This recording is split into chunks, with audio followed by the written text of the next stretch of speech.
ನಾವು ಹಲವಾರು ಕಡೆ ಕೇಳಿರ್ತೀವಿ ಸಿನಿಮಾನ ತಯಾರಿಸೋದು ಯಾವ ಜೂಜ್ಗೂ ಕಮ್ಮಿ ಇಲ್ಲ ಅಂತ. ದುರಂಧರ್ ದ ರಿವೆಂಜ್ ಸಿನಿಮಾದ ಬಾಕ್ಸ್ ಆಫೀಸ್ ರಿಪೋರ್ಟ್ ನೋಡ್ತಾ ಇದ್ರೆ ಅದು 100ಕ್ಕೆ 100 ನಿಜಾನೇ ಅಲ್ವಾ ಅಂತ ಅನ್ಸ್ಬಿಡುತ್ತೆ. ಡಿಸೆಂಬರ್ನ ಮೊದಲನೇ ವಾರದಲ್ಲಿ ಇದರ ಪಾರ್ಟ್ 1 ತೆರೆ ಕಂಡಿತ್ತು. ಅಂಡ್ ಶುರುನಲ್ಲಿ ಯಾರಾದ್ರೂ ಬಂದು ಈ ಸಿನಿಮಾ 1000 ಕೋಟಿ ಗಳಿಸುತ್ತೆ ಅಂತ ಅಂದಿದ್ರೆ ವಾ ಕೆಲಸ ನೋಡ್ಕೋಗುರು ಅಂತ ಅನ್ನಿಸ್ಕೊಳ್ತಾ ಇದ್ರು ಅನ್ನೋದ್ರಲ್ಲಿ ಯಾವುದೇ ಡೌಟೇ ಇಲ್ಲ. ಸಾಲದೆ ಕಾಂತಾರ ಸಿನಿಮಾದ ಕ್ಲೈಮ್ಯಾಕ್ಸ್ ನ ಇಮಿಟೇಟ್ ಮಾಡೋದಕ್ಕೆ ಹೋಗಿ ಬಹಳ ಆಳವಾದ ಕಾಂಟ್ರವರ್ಸಿಯಲ್ಲಿ ಸಿಗಾಕೊಂಡಿದ್ರು. ಅಂಡ್ ಇದರ ಇಂಪ್ಯಾಕ್ಟ್ ಇವರ ವೀಕ್ 1 ಕಲೆಕ್ಷನ್ಸ್ ನಲ್ಲಿ ಬಿದ್ದಿದ್ದು ಕೂಡ ಇದೆ. ಆದ್ರೆ ಸೆಕೆಂಡ್ ವೀಕ್ ಅಲ್ಲಿ ಪಿಕಪ್ ತಗೊಂಡಂತಹ ಈ ಸಿನಿಮಾ ವರ್ಲ್ಡ್ ವೈಡ್ 1350 ಕೋಟಿ ಗಳಿಸಿ ನಿಂತ್ಕೊಳ್ತು. ಇದು ಒಂದು ಮಿರಾಕಲ್ ಅಂತಾನೆ ಹೇಳ್ಬೇಕು. ಬನ್ನಿ ಹಾಗಿದ್ರೆ ಈಗ ತೆರೆ ಕಂಡಿರುವಂತಹ ಇದರ ಸೀಕ್ವೆಲ್ ದುರಂಧರ್ ದ ರಿವೆಂಜ್ ಏನೇನ್ ಕಮಾಲ್ ಮಾಡ್ತಿದೆ, ಎಷ್ಟು ಹಣವನ್ನ ಗಳಿಸಿದೆ ಅನ್ನೋದನ್ನ ಈ ಬಾಕ್ಸ್ ಆಫೀಸ್ ರಿಪೋರ್ಟ್ ಅಲ್ಲಿ ತಿಳಿಸ್ಕೊಡ್ತೀನಿ, ನೋಡ್ಕೊಂಬರೋಣ. ಹಾಯ್ ಎಲ್ರಿಗೂ ನಮಸ್ಕಾರ ಅಂಡ್ ವೆಲ್ಕಮ್ ಟು ಖಡಕ್ ಸಿನಿಮಾ. ನಂಬರ್ಸ್ ಕಡೆಗೆ ಹೋಗೋದಕ್ಕಿಂತ ಮುಂಚೆ ಮೊದಲಿಗೆ ಸ್ಟಾರ್ ಕ್ಯಾಸ್ಟ್ ಬಗ್ಗೆ ಮಾತಾಡಲೇಬೇಕಾಗುತ್ತೆ. ಈ ಸಿನಿಮಾದ ಬಿಗ್ಗೆಸ್ಟ್ ಸ್ಟ್ರೆಂತ್ ಅಂದ್ರೆ ಇಲ್ಲಿನ ಕಾಸ್ಟಿಂಗ್. ರಣವೀರ್ ಸಿಂಗ್ ಅವರು ಹಂಸಾ ಪಾತ್ರದಲ್ಲಿ ಫುಲ್ ಡಾಮಿನೆನ್ಸ್ ಅನ್ನ ತೋರಿಸಿದ್ದಾರೆ. ಸ್ಕ್ರೀನ್ ಮೇಲೆ ಅವರ ಪ್ರೆಸೆನ್ಸ್ ಇದ್ದಾಗ್ಲೆಲ್ಲ ಎನರ್ಜಿ ಲೆವೆಲ್ ಆಟೋಮೆಟಿಕ್ ಆಗಿ ಇನ್ಕ್ರೀಸ್ ಆಗುತ್ತೆ. ಈ ಪಾರ್ಟ್ ನಲ್ಲಿ ಅವರ ಪರ್ಫಾರ್ಮೆನ್ಸ್ ಇನ್ನೂ ಲೇಯರ್ಡ್ ಆಗಿದೆ. ಎಸ್ಪೆಷಲಿ ಎಮೋಷನಲ್ ಸೀಕ್ವೆನ್ಸಸ್ ಗಳಲ್ಲಿ ಅವರು ತೋರಿಸಿರುವಂತಹ ಇಂಟೆನ್ಸಿಟಿ ಸಖತ್ ಇಂಪ್ರೆಸಿವ್ ಅಂತ ಹೇಳ್ಬೋದು. ಇನ್ನು ಸಪೋರ್ಟಿಂಗ್ ಕಾಸ್ಟ್ ಬಗ್ಗೆ ಹೇಳಬೇಕು ಅಂತಂದ್ರೆ ಸಂಜಯ್ ದತ್, ಅರ್ಜುನ್ ರಾಮ್ಪಾಲ್ ಇವ್ರು ಎಲ್ಲರೂ ತಮ್ಮ ತಮ್ಮ ರೋಲ್ಸ್ ನಲ್ಲಿ ಸ್ಟ್ರಾಂಗ್ ಇಂಪ್ಯಾಕ್ಟ್ ಅನ್ನ ಕ್ರಿಯೇಟ್ ಮಾಡ್ತಾರೆ. ಸೋಷಿಯಲ್ ಮೀಡಿಯಾ ಸ್ಕ್ರಾಲ್ ಮಾಡ್ತಾ ಇದ್ದೆ ಅಂಡ್ ಇಲ್ಲಿ ಸಣ್ಣ ಸಣ್ಣ ಡೀಟೇಲಿಂಗ್ ಅನ್ನ ಜನ ಗಮನಿಸ್ತಾ ಇದ್ದಾರೆ. 2-3 ನಿಮಿಷದಲ್ಲಿ ಬಂದು ಹೋಗುವಂತಹ ಪಾತ್ರಗಳನ್ನು ಜನ ನೆನಪಲ್ಲಿ ಇಟ್ಕೊಂಡಿದ್ದಾರೆ. ಅಂಡ್ ಈ ಕಲಾವಿದರ ಇನ್ಸ್ಟಾ ಫಾಲೋಯರ್ಸ್ ರಾತ್ರಿ ದುಪ್ಪಟ್ಟಾಗೋಗಿದೆ.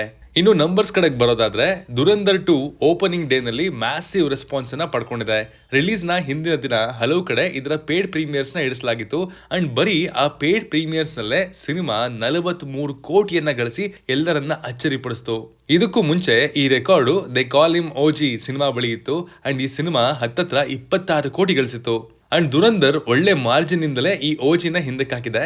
ಅಂಡ್ ಮುಂಬರೋ ಎಷ್ಟೋ ವರ್ಷಗಳವರೆಗೂ ಈ ರೆಕಾರ್ಡ್ ನ ಬ್ರೇಕ್ ಮಾಡೋದು ಚಾಲೆಂಜಿಂಗ್ ಕೆಲಸನೇ ಅನ್ನೋದು ನನ್ನ ಪ್ರಿಡಿಕ್ಷನ್.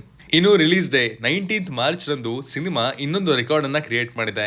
ಬರೀ ಹಿಂದಿ ಲ್ಯಾಂಗ್ವೇಜ್ ನ ಇಂಡಿಯನ್ ನೆಟ್ ಕಲೆಕ್ಷನ್ ಬಂದು 99 ಕೋಟಿ. ಈ ನಂಬರು ದೊಡ್ಡದಾ ಚಿಕ್ಕದ ಅನ್ನುವಂತಹ ಡೌಟ್ ನಿಮ್ಗಿರ್ಬೋದು. ಒಂದು ಕಾಂಟೆಕ್ಸ್ಟ್ ಅನ್ನ ಕೊಡೋದಾದ್ರೆ ಈ ರೆಕಾರ್ಡು ಇದಕ್ಕೂ ಮುಂಚೆ ಪುಷ್ಪಾ 2 ಸಿನಿಮಾದ ಬಳಿ ಇತ್ತು. ಅಂಡ್ ಅದು 78 ಕೋಟಿಯನ್ನ ಗಳಿಸಿತ್ತು. ಇಲ್ಲೂ ಕೂಡ ದುರಂಧರ್ ದ ರಿವೆಂಜ್ ಅಗ್ರಸ್ಥಾನದಲ್ಲಿ ಹೋಗಿ ತನ್ನ ಧ್ವಜವನ್ನ ನೆಟ್ಟಿದೆ ಅಂತಾನೆ ಹೇಳ್ತೀನಿ. ಬಟ್ ದುರಂಧರ್ ಸಿನಿಮಾಗೆ ಡಬ್ಬಡ್ ವರ್ಷನ್ಸ್ ನಲ್ಲಿ ಅಂತಹ ರೆಸ್ಪಾನ್ಸ್ ಏನು ಸಿಗ್ತಾ ಇಲ್ಲ. ಬರೀ ಹಿಂದಿ ಕಲೆಕ್ಷನ್ಸ್ ನೋಡಿದಾಗೇನೋ ಅದು ದೊಡ್ಡದಾಗಿ ಕಾಣುತ್ತೆ. But all language India net ಅನ್ನು ನೋಡಿದಾಗ ಪುಷ್ಪಾ 2, KGF 2, RRR ಇದರ ಮುಂದೆ ಇದೆ.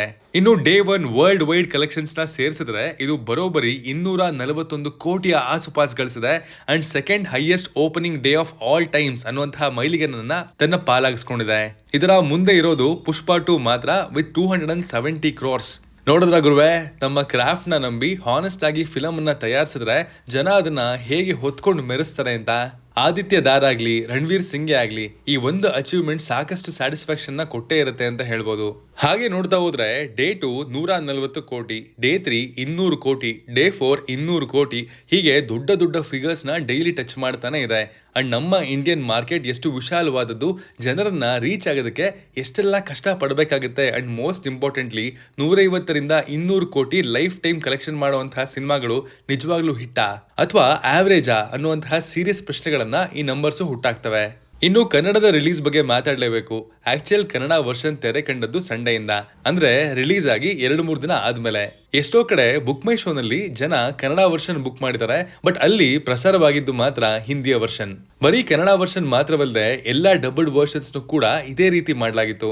ಸೆನ್ಸಾರ್ ಬೋರ್ಡ್ ನ ಕಡೆಯಿಂದ ಲಾಸ್ಟ್ ಮಿನಿಟ್ ನಲ್ಲಿ ಚೇಂಜಸ್ ಬಂದು ಈ ಸಮಸ್ಯೆಗಳು ಉಂಟಾಗಿದ್ವು ಅಂತ ರಿಪೋರ್ಟ್ಸ್ ಹೇಳ್ತಾ ಇದೆ. ಬಟ್ ಈ ತರದ ಒಂದು ಮ್ಯಾಗ್ನಮ್ ಓಪಸ್ ನ ನೀವು ಬಿಡುಗಡೆ ಮಾಡಬೇಕಾದ್ರೆ ಇದರ ಬಗ್ಗೆ ಹೆಚ್ಚಿನ ಗಮನ ತಗೊಳ್ಳೇಬೇಕಾಗಿತ್ತು ಅನ್ನೋದು ನಮ್ಮ ಒಪಿನಿಯನ್. ನಾವು ಈ ವಿಡಿಯೋನ ರೆಕಾರ್ಡ್ ಮಾಡ್ತಿರೋ ಹೊತ್ತಿಗೆ ಈ ಸಿನಿಮಾ 920 ಕೋಟಿ ವರ್ಲ್ಡ್ ವೈಡ್ ಗ್ರಾಸ್ ನ ಮಾಡಿದೆ. ಅಂಡ್ ಮೋಸ್ಟ್ ಪ್ರಾಬಬ್ಲಿ ನೀವು ಈ ವಿಡಿಯೋನ ನೋಡೋ ಅಷ್ಟರಲ್ಲಿ ಇದು 1000 ಕೋಟಿಯ ಗಡಿಯನ್ನ ದಾಟಿ ಹೋಗಿರುತ್ತೆ.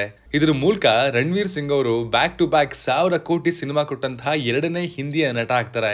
ಈ ಹಿಂದೆ ಈ ರೆಕಾರ್ಡು ಶಾರುಖ್ ಖಾನ್ ಅವರ ಬಳಿಯಿತ್ತು. ಅವರ ಪಠಾನ್, ಜವಾನ್ ಬ್ಯಾಕ್ ಟು ಬ್ಯಾಕ್ 1000 ಕೋಟಿ ದಾಟಿತ್ತು. ಇನ್ನು ಪ್ರಭಾಸ್ ಅವ್ರ ಹತ್ರ ಅಂತೂ 1000 ಕೋಟಿ ಗಳಿಸಿರುವಂತಹ 2 ಸಿನಿಮಾಗಳಿದೆ. ಬಟ್ ಅವು ಬ್ಯಾಕ್ ಟು ಬ್ಯಾಕ್ ಆಗಿರಲಿಲ್ಲ. ಇನ್ನೊಂದು ಫನ್ ಫ್ಯಾಕ್ಟ್ ಅಂದ್ರೆ ಸಂಜಯ್ ದತ್ ಅವರ ಬಳಿ ಹೈಯೆಸ್ಟ್ ನಂಬರ್ ಆಫ್ 1000 ಕೋಟಿ ಫಿಲ್ಮ್ಸ್ ಇದೆ. ಅವರು ಕಾಣಿಸ್ಕೊಂಡಿರುವಂತಹ ಒಟ್ಟು 4 ಸಿನಿಮಾಗಳು 1000 ಕೋಟಿ ದಾಟಿದೆ ಅಂದ್ರೆ ನೀವು ನಂಬ್ತಿರಾ ಗುರುವೆ? KGF 2, Jawan, Dhurandhar part 1 and Dhurandhar part 2 ಮೂಲಕ ಈ ಒಂದು ಯುನೀಕ್ ರೆಕಾರ್ಡ್ ಅನ್ನ ಸಂಜಯ್ ದತ್ ಅವರು ತಮ್ಮ ಪಾಲಾಗಿಸ್ಕೊಂಡಿದ್ದಾರೆ. ಬಾಗಿ 4, ರಾಜಾ ಸಾಬ್ ನಂತಹ ಟೈರ್ಸಮ್ ಸಿನಿಮಾಗಳಲ್ಲಿ ಇವರು ಕಾಣಿಸ್ಕೊಳ್ಳದೆ ಹೋಗಿದ್ದಿದ್ರೆ ಈ ರೆಕಾರ್ಡ್ ಇನ್ನು ಇಂಪ್ರೂವ್ ಕೂಡ ಆಗ್ಬೋದಿತ್ತೇನೋ. ಇನ್ನು ಇದಾಗಿತ್ತು ದುರಂಧರ್ ದ ರಿವೆಂಜ್ ಸಿನಿಮಾದ ಬಾಕ್ಸ್ ಆಫೀಸ್ ರಿಪೋರ್ಟ್. ಎಷ್ಟು ದುಡ್ಡು ಮಾಡ್ತು ಅಂತ ಯಾರು ಬೇಕಾದ್ರೂ ಹೇಳ್ತಾರೆ, ಬಟ್ ಅಲ್ಲಿ ಕಂಡು ಬರ್ತಾ ಇರುವಂತಹ ನಂಬರ್ಸ್ಗೆ ಒಂದು ಕಾಂಟೆಕ್ಸ್ಟ್ ಕೊಟ್ಟು ಪ್ರೆಸೆಂಟ್ ಮಾಡುವಂತಹ ಪ್ರಯತ್ನ ಇದಾಗಿತ್ತು ಅಂತ ಹೇಳ್ತೀನಿ.